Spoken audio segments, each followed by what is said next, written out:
I'm Big Bob. And I'm Ann. What's up?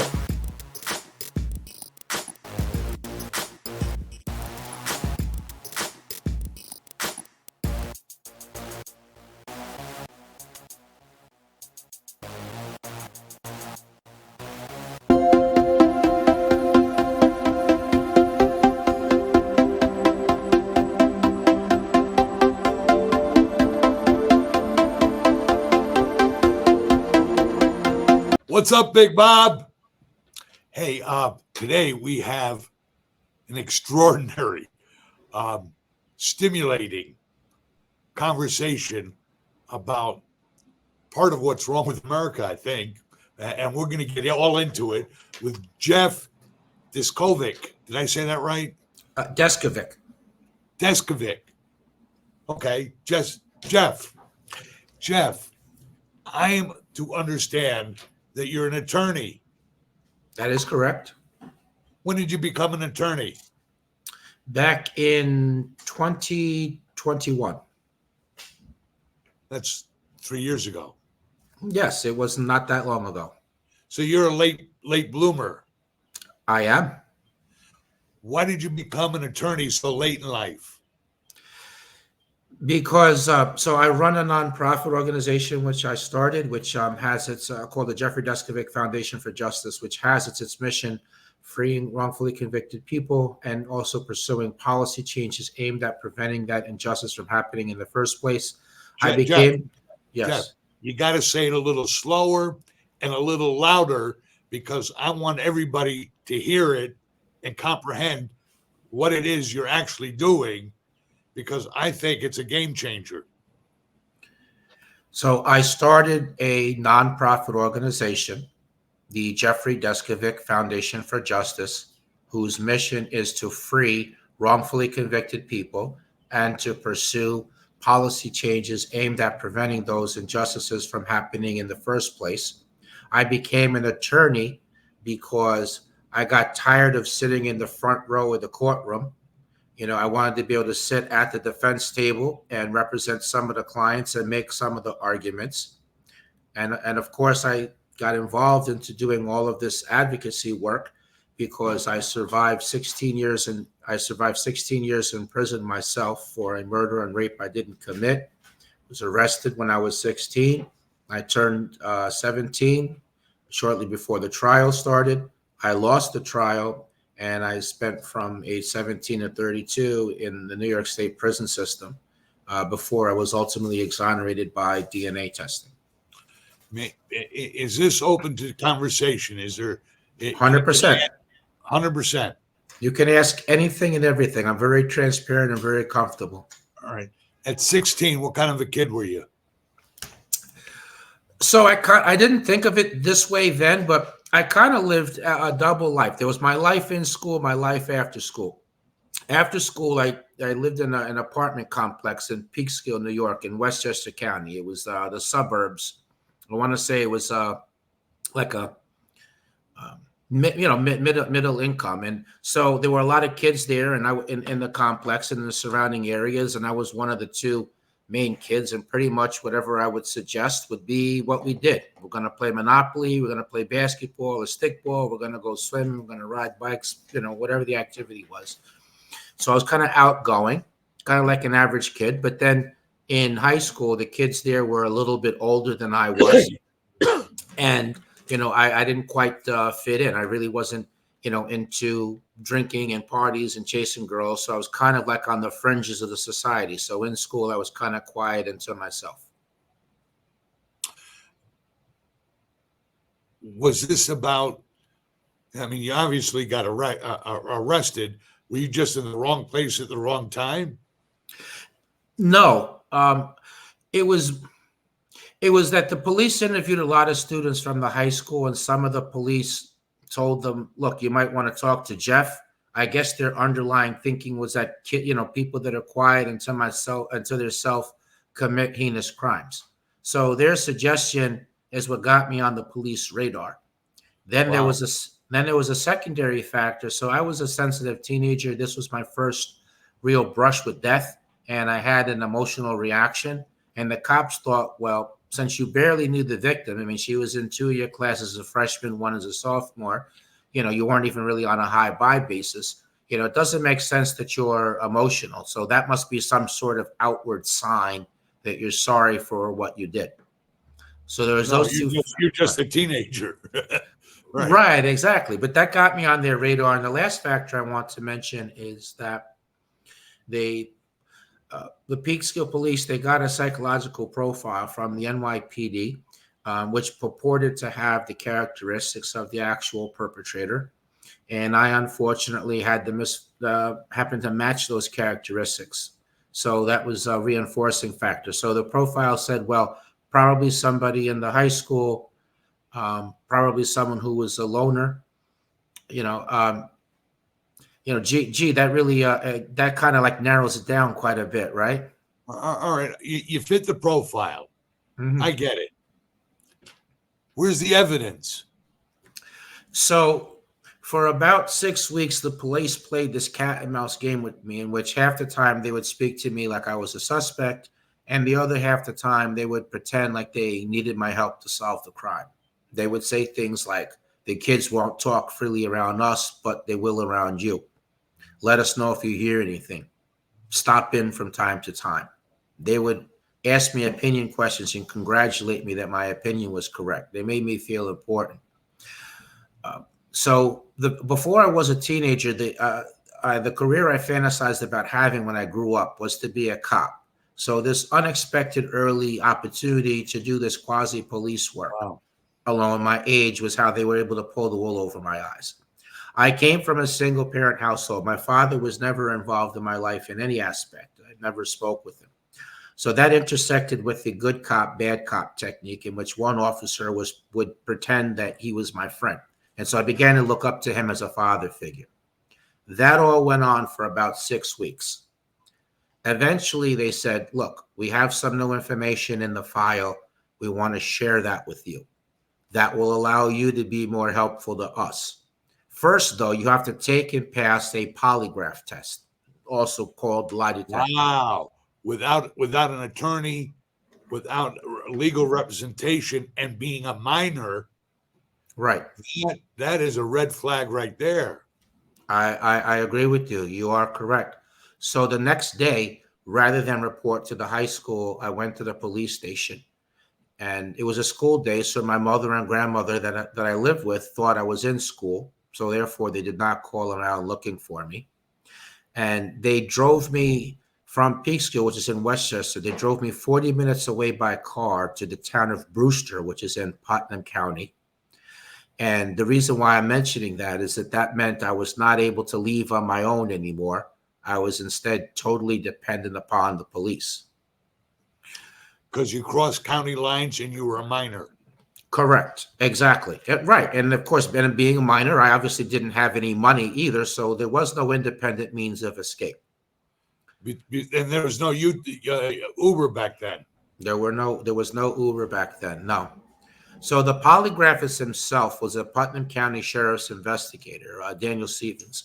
But he never identified himself as law enforcement. He was dressed in a suit. He never read me my rights. I never had any idea that he was a cop. So I had no attorney present. They didn't give me anything to eat the whole time I was there. He gave me a 4-page brochure which explained how the polygraph worked, but it had a lot of big words in it that I didn't understand. But then I figured, well, I'm here to help the police. What does it matter? Let's just get on with it. And from there, they put me in a small room, and he gave me countless cups of coffee in order to get me wired up. And then he literally wired me up to the polygraph machine, and he launched into his third-degree tactics. So he raised his voice at me.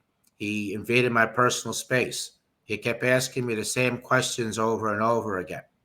And as each hour passed, my fear increased in proportion to the time. And he kept that up for 6.5 to 7 hours. Yes. No way. Yes, yes. At the end, he said to me, what do you mean you didn't do it? You just told me through the polygraph test result that you did. We just want you to verbally confirm it. And that really shot my fear through the roof. And at that point, the officer who had been pretending to be my friend, he came in the room and told me, look, they're going to harm you. I've been holding them off. I can't do that any longer. You have to help yourself.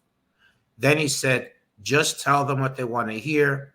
You can go home afterwards. You're not going to be arrested. So being young, naive, frightened, 16 years old, I wasn't thinking about the long term. I was just concerned with my safety in the moment.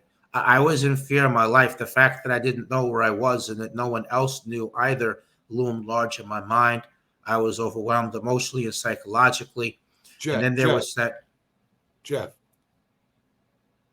did you not have a public defender or an attorney bring all this up at trial? Yes, but yes, the short answer is yes, but to put a little bit of color to it, first of all, the interrogation was not video or audio taped. Okay, so the cops left the threat and false promise out of their story. And then another thing is that sometimes my lawyer argued to the jury that the confession never happened. Other times he was arguing that it happened, but it was coerced. And at still other times he was arguing that it was a false confession. So he was throwing stuff against the wall and, obviously coming across with very little credibility. All right. I got 1,000 questions. I got 1,000 answers. Yeah, we'll get back to the 16 years. But in between the 16 years and when you finally got out, and we'll talk about all that also, did you not want to sue? I did. You did. Did you win? I did. Did you win enough money to say up yours to the county and the department? I did. I was able to, I brought a compensation case in state law and they settled with me. And I also brought a 1983 federal civil rights lawsuit. I sued the county because the county, it was their medical examiner that committed fraud. So the DNA didn't match me before the trial. And that's when the medical examiner falsely said, well, she was sleeping. I found medical evidence to show that she was sleeping around. And that's how the prosecutor argued against the DNA test, even mentioning somebody by name that he claimed slept with the victim, although never trying to prove it. So I settled with the county. That was the basis of the lawsuit. There was another defendant was Westchester County Legal Aid, because that was for providing deficient representation. There was a note in the legal aid file in which the public defender memorialized that I gave him my alibi. I told him where I was and who I was with. I was playing wiffle ball when the crime happened. And it was clear that he never interviewed that witness, much less called him. I sued the city of Peekskill because it was their cops who coerced the false confession, but also when the DNA didn't match me, the cops went back in the field and they interviewed 17 witnesses who knew the victim in one capacity or another. And all those witnesses told the police she didn't have a boyfriend, there was no consensual sex, and the cops did not document any of those witness interviews. So that was the basis of the claim against them. They settled with me. And of course, I sued Putnam County. They were the fourth defendant. That was for his role in coercing me. I went to trial against him and I won a jury verdict against him. No amount of money. I don't think any amount of money. No. I mean, even if they gave you $100 million, it doesn't take away the pain, the suffering, the humiliation, the pain.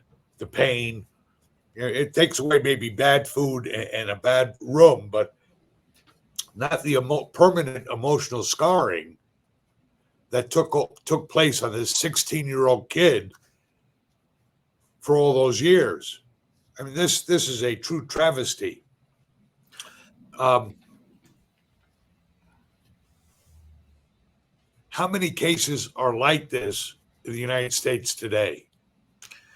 A lot more than what we realize. I mean, per the National Registry of Exoneration to date, just from 1989 forward, there've been 3,518 exonerations, which is, so yeah. And remember, those are just Those are the ones who get those out. are correct. Yes, that is the Those point I aren't the wanted ones to who make. have a problem. Those are the Correct. ones who fight hard and long enough. So is that 1%?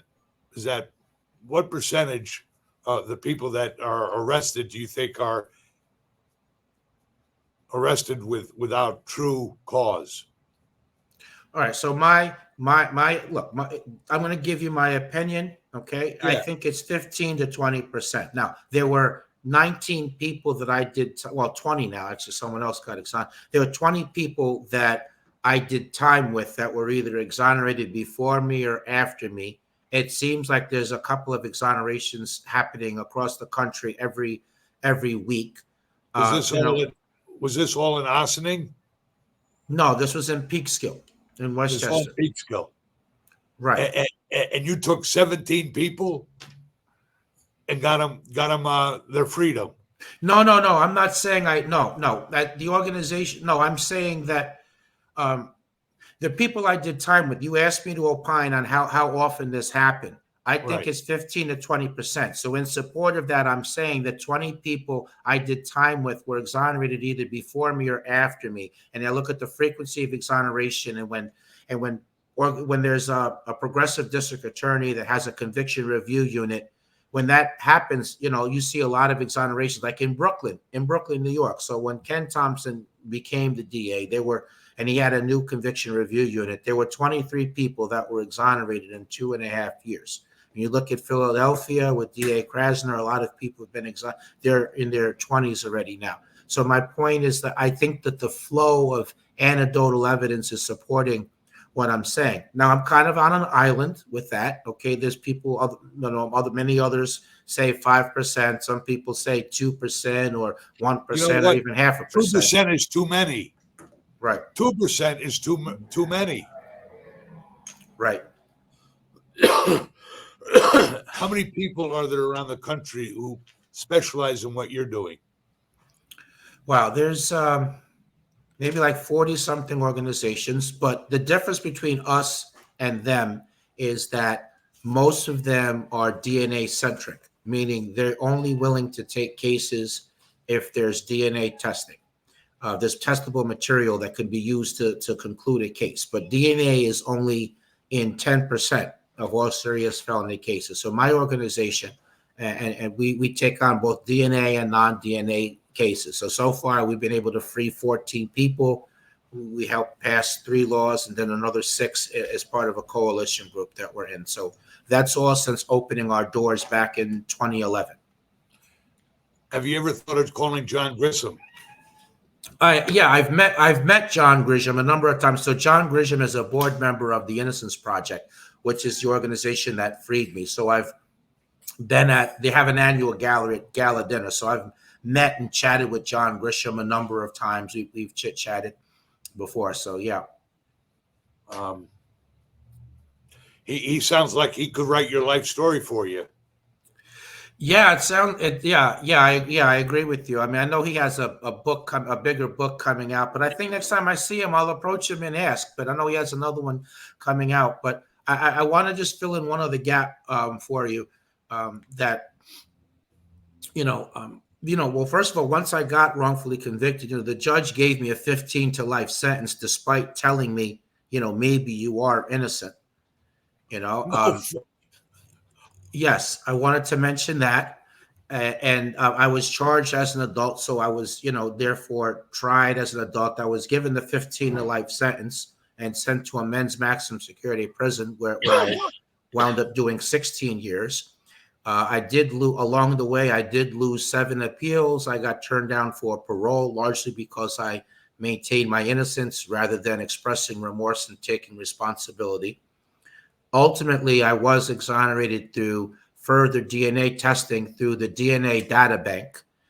We took the crime scene DNA evidence, which did not match me, and it was put into the DNA data bank, and it matched the actual perpetrator, whose DNA was only there because, left free while I was doing time for his crime, he killed a second victim 3.5 years later after killing the victim in my case. Did you know him? I did not. At the time of the crime, I was 16. The victim was 15. He was 29. He was a drug addict. I had never saw him a day in my life. You know, Peekskill is I mean, that part of Westchester is a pretty laid back bedroom community. This probably was big time news back then. It absolutely was big time news. There weren't very many. There were not very many murders then, and basically the whole city essentially shut down. I mean, parents were driving their kids to school and picking them up and bringing them straight home. There were town hall meetings where progress on investigation and safety tips would take place. I mean, where the hell was the guy who was playing wiffle ball with you? Why didn't he come forward and start screaming from the top of the roof? Hey, I was playing wiffle ball with him when this happened. Well, I mean, he was like a 17-year-old kid himself. I mean, it was really up to my lawyer to go and interview him and call him as a witness rather than, something that he should have initiated. I mean, that's kind of how I look at it. What kind of regrets do you have? Well, for one, I regret waiving my rights when my Miranda warnings were read to me. I definitely regret that. I should have asked for a lawyer and said nothing up until they provided me with one, and then any conversation that would have taken place would have been a level playing field. That was one regret. Another regret is that I wanted to testify at the trial because, I mean, that my testimony would have been the only way that the threats and false promise could have been gotten onto the record to be considered by the jury. But my lawyer talked me out of testifying. He said, look, it's not my job to prove you're innocent. It's their job to prove that you're guilty. I don't think that they did that. So that's a pretty naive way to practice law. So that is definitely those two are my biggest regrets. Are you bitter?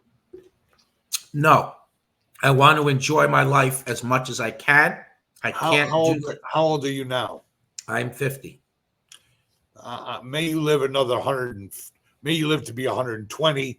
May you have another 30 plus years. How many hours a week do you spend on your foundation? 50 to 60. So this is a passion, do you monetize it at all? I mean, do you get, if you get them out and they get to sue, do you get a retainer's fee as their lawyer? I mean, is there any way of? I understand your question. The short answer is yes. So I have a law firm. I mean, I'm a sole practitioner. So if we exonerate anybody through the foundation, then when they seek to get compensation, I represent them in collaboration with another lawyer, and we would fee split at that point. So I would monetize that way. But as far as taking a salary from the foundation, no, that I don't take a penny from that. And you're not doing this for money. No, I'm not doing this for money. No, absolutely not. I can't forget about the men and women that I metaphorically left behind that are in the same position I was once in. How big is your net? How far out do you spread yourself?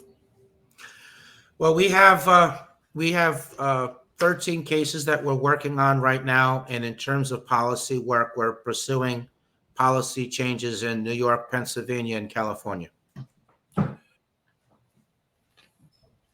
Do you have lobbyists? Yeah, that's my policy director. Yeah, we do. So,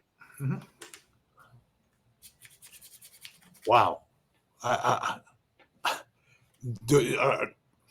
the DAs and the people on the other side of the aisle, are they hoping you get hit by a bus so you stop doing this stuff? I'm sure that some of them do. Yes. And there's some of them that are happy with what I'm doing, but I think it's probably it's an even split. I try to be balanced, like I don't think all the prosecutors are bad. I don't think all the cops are bad. I reject the idea that it's a couple of bad apples. Okay. It's a hell of a lot more than that. And we wouldn't have all these wrongful convictions that happen, and the brutality and unjustifiable deadly police force. But it's not everybody either. Yeah, there's some bad apples and good apples in every barrel. Um, do they find you, or do you seek them out? They find me. So mothers are coming to you every day saying, "My son was wrongly convicted. Will you please help him?" Yep, mothers, fathers, friends, advocates. Sometimes the people write themselves. I've become somewhat of a legend in the New York State prison system, in the law libraries, and every time I do a media interview or podcast interviews, there's usually like a short surge in the number of requests for help that come through. Not that it's important, but of those that were convicted, wrongfully convicted, how many of them started out as bad apples, and how many of them became bad apples because of prison, versus how many were good apples and were able to retain that good appleness like you have? I think that most of them were good apples, and some of the and some of the people maybe had but so there's people that are kind of like me, that's a significant amount. Then there's another amount of people that they had a pre-existing record, but it's not necessarily that it's something heavy. It might have been marijuana usage or some petty larceny, and then there are some people that well, so one of my first cases I overturned as a lawyer, Andre Brown. I mean, Andre kind of put himself in harm's way. I mean, as he admits and doesn't deny, he was a drug dealer, but then he stopped. But then he still wound up getting arrested and wrongfully convicted on double attempted murder. So there are some people that were by means of their living a general criminal lifestyle kind of put themselves in harm's way. You are right. There are a few people that, unfortunately, after they've become exonerated and become free, have committed crimes. There is a percentage of people that way, but I think that those are in the minority. I think most people when they are exonerated, they're living crime-free life. I mean, you just went through a horrific experience of being in prison. Why would you want to engage in conduct that could lead you to be imprisoned again? So I got to believe there's a lot of mothers coming to you and saying, "My son is innocent," and you got to do your due diligence and look into it very deep. And sometimes you got to come back and say, "Nah, he wasn't innocent. He actually did it, and he deserves what he got. Maybe not as harsh, but he was guilty." Correct. Does that That happen? happens. That happens. Yeah, that's kind of a regular occurrence. Yes. It breaks their heart because they wanted to believe their kid was innocent, but maybe not so. Correct. That's true. All right. Is there any one story that stands out for you so far besides your own? Yes. Yeah. So one of them, Andrew Krivak, who was exonerated a couple of years ago. The same polygraphist that actually was a year ago. The same polygraphist that helped to coerce a false confession out of me did the same thing to him. There was the presence of an alternative suspect who was a serial rapist who had a red car, who the victim was last seen getting into a red car. He confessed to an inmate in the Connecticut state prison system that he got away with the crime. So that case sticks out. And I want to bring up the first person the organization helped to exonerate, William Lopez. His case sticks out. So it started out that it was a 2-witness case, and one of the witnesses could not make a in-court identification. So now it's a 1-witness case. So the one witness had been up for 24 hours, having done 12 vials of crack cocaine. she claimed that she was testifying because it was the right thing to do, not that she was getting any sort of a benefit. Although she miraculously got released from the county jail one day after Bill was convicted. And then, in addition to that, the initial witnesses described the perpetrators as a 6'1", 6'2" dark-skinned Panamanian, and Bill was a 5'7" light-skinned Puerto Rican, and he weighed 100 pounds less than what witnesses estimated the perpetrator to Wow. be. And lastly, his trial attorney talked him out of calling his 2 alibi witnesses. So that case sticks out for me, not just because of all those other elements, but this tragic element I'm going to share now. In brief, he did 23 and a half years, and a year and a half after regaining his freedom, he passed away. Is the system corrupt or lazy? Both. Was it corrupt or lazy in your case? Corrupt. Because first of all, the cops didn't document the 17 witnesses. They lied under oath about the threat and the false promise. They should have never done the threat and the false promise. And then when the DNA didn't match me, the case should have been dropped. And then the medical examiner committed the fraud. So all of that equals corruption. Have you ever thought of politics? I have. So AOC needs to go. You would be a great replacement for AOC. I'll keep that. I'll keep move that back in mind. there and vote for you. All right, great. We said this off air. 45 years ago, I was working on Fordham Road in the Grand Concourse, which is in the heart of your beloved Bronx. Right. Yes, you did mention that to me. Yes. It wasn't such a great neighborhood back then either. Yeah, I hear you. I hear you on that. Yeah, but look, it's a lot. It's a lot better now than what it used to be. But I used to have to take a subway through Harlem to get home every night. I lived in Manhattan. Wow. Right. At 9 o'clock at night, I was getting on the train to get home from the Grand Concourse and Fordham Road and into Manhattan, right through Harlem. It was an interesting time in my life. Brave man. I'll tell you one quick story about that. I'm on the subway. I got one of these hats on and I pull it down so I can sleep a little bit. And there was 3-4 gangbangers playing their music awfully loud. And the sweet little old lady said, please turn that music down.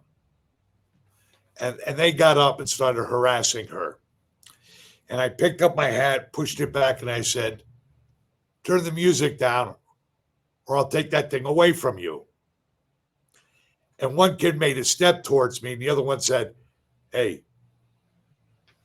he's either dangerous or a cop. Don't mess with him, right? I mean, what else would a white guy be, the only white guy on the train, by the way, be telling these gangbangers to sit down and behave themselves? So, right. Fearless. Yes. Wow. All young kids are fearless, or they think they are. What are you going to do in the next 15 years? So I'm planning to have exonerated a bunch of people, help to pass a bunch of laws, including compensation in Pennsylvania. I'm hoping to earn some really good coin through the compensation efforts. And I think within the next 50, beyond that, I'd like to get a book out and have a movie. There is a documentary short out about me called Conviction, which is on Amazon Prime. But depending on how things go, I'm hoping that in 5 years from now, I'll make the jump from nonprofit work to politics. As you mentioned, I would love to run for district attorney in Westchester County, have a real conviction review unit, and use the bully pulpit from there to further policy work. And if I should get elected there, I would like to run for governor of New York. And if I get elected there, you have to try to hit the Powerball from there, right? I mean, that's like a must. Stop. You know what I'm talking about. Stop. My beating heart. I got a question for you. You're in prison ahead. for 16 years? Yes. Different cell blocks, different experiences, different. My only experience with prison is what I see on television. Okay. The only time I've ever been in a police office, a police station, was to bail somebody out for DWI. Okay. It's not because I've been, I just been lucky. I didn't get caught doing the stupid things I did as a youth. Is prison life all bad guys? No. No. To be clear, there are some people that I would never want to see on the street again under any circumstances. But those were kind of a minority of people.